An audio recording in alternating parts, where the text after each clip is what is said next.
tomorrow, Bradley Walsh and Pam Ayres.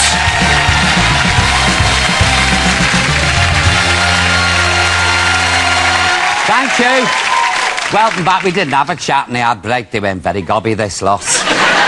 We sort of discussed Christmas briefly and then we moved on. Anyway, later on in the show we've got our bedtime story starring today's very special guests, Maureen Lipman and Julie Walters, who will be with us in just a moment. But first, have I got a rare treat for you. Now, this gentleman made his Broadway debut aged 12. He is the world's undisputed master of tap. No need for music, he just uses his feet. He's just flown in today from New York and he's here for 4 nights at Sadler's Wells Theatre in London starting tomorrow. Will you please raise the roof for the man himself, Mr. Savion Glover? Let me hear you.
Let's hear you, please, Mr. Savion Glover. Come on.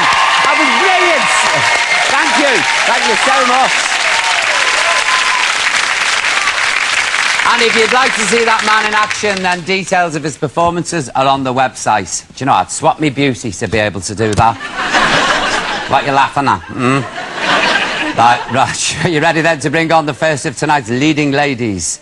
Now, it would be impossible to do justice to her incredible career in this introduction, but as well as being a top-class actress, she's now a best-selling author. An autobiography... What?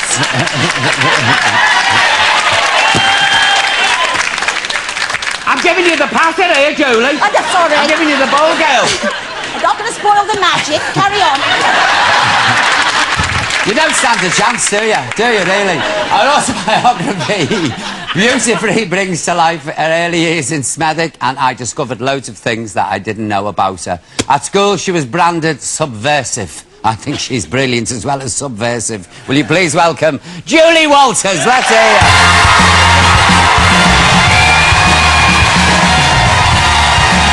How are you, gorgeous? All right, my darling.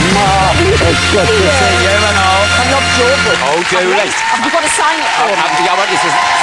Come on.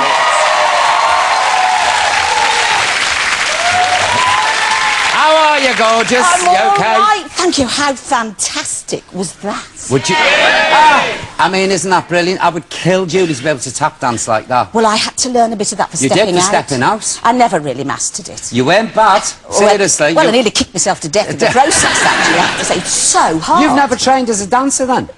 Is that a statement? No, no, see...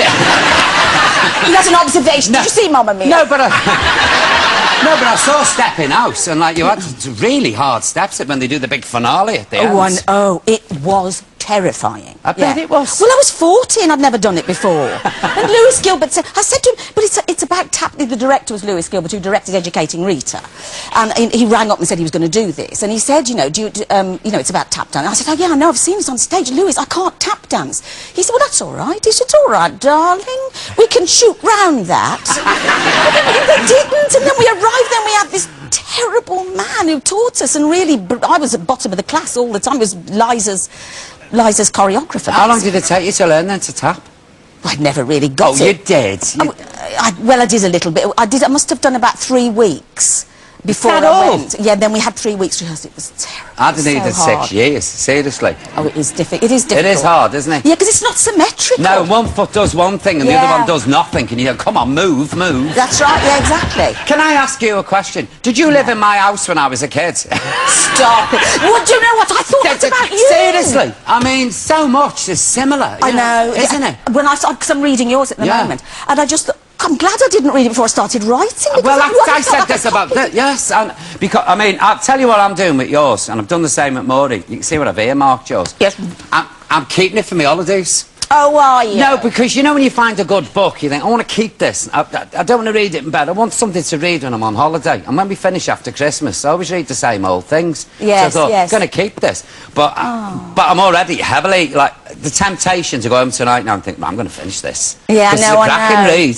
So's yours. Oh, I love it. Your mum. Oh. Swill it onto the tap. I love that. Are all Irish mums like that, do you think? I think they're probably... Well, it's interesting, your mum was really strong, and so was mine. And there's something about coming here, coming to England and having to survive. I mean, poor old Dad never got a look in, really. He just did what he was told, But like my mum, your dad adored her, didn't he? I mean, my dad adored my mother. Yeah, she was on a pedestal. He thought she was really classy. Yeah. Did they ever have a fight? Did you ever see them really fighting? No. No, or mine? No, my dad wouldn't have dared started that up. Not with me mother, no, she was... No. Julie, I didn't know what a divorcee was till I came to London. Seriously. Oh, stop Honestly, and I met this woman, she said, I've just got divorced. I went, yes, that's... I imagined her in a veil, you know, with fishnet stockings, sat at the end of a bar with a fag on drinking brandy. I mean, really, she's an ordinary woman. A divorcee? That's right, because it was more Hollywood, wasn't it? That's what it was, not something that happened in your street. No, not at all. No, exactly. But you even remember, like, the texture of your sofa? Oh, yeah, no, because I was on it all the time. I was lying out on it watching Bonanza and things like that. You know, I do, and the smell of it. I won't go into that here. People will be having their tea. And Andy Pandy, we both had the same connection there. Yes. Oh, God. Did you love Watch With Mother? Yes. And me. I loved Andy. I wasn't so keen on Picture Book, because that required a bit more intelligence, probably. Yeah. No, I liked Ragtag and Bobtail and the... Wooden Tops. Yeah, Do you like the Wooden Tops? Yes. Yeah. The biggest... Do you know who I loved? Mrs. Scrubbit. Do you remember Mrs. Scrubbit? Mrs. Scrubbit was the cleaner. And shoot to her like that. And they go, oh, here's Mrs. Scrubbit. What have you been doing? Scrubbing. I've forgotten about her. Yeah, Mrs. Scrubbit. Yeah. Oh, God. And her husband, who was the gardener, and he did the same thing. They both came in. Yes, that's right. The dog was like this. That's right. And it was never on the floor. It was always like 2 inches off the floor, the dog. It used to come along. But your mum, did she always have high hopes for you, your mother? Oh, yeah. Expectations that we could never possibly reach. It was, you know, my brother was really clever. He got a first-class honours degree, and she said to him, they're turning them away from Harwell with firsts. Nobody knew what Harwell was anyway. And, you know, if my brother came third in maths, she'd said, you know, well, who came first? Yeah. And so so-and-so, Same as mine. You really didn't come difficult. first, And would let you know about your faults all the time. Yeah. Yours is the same, wasn't she? Yes, No, exactly. They're all worried. In case you got above yourself. Yeah. That's right. That's what it was, isn't it? Yeah. And you only saw your mum cry twice. That's when the cat died. I love your cat. That was the big one, yes. That was the big time when the cat died. And the other one was when her mum died. Not quite as important.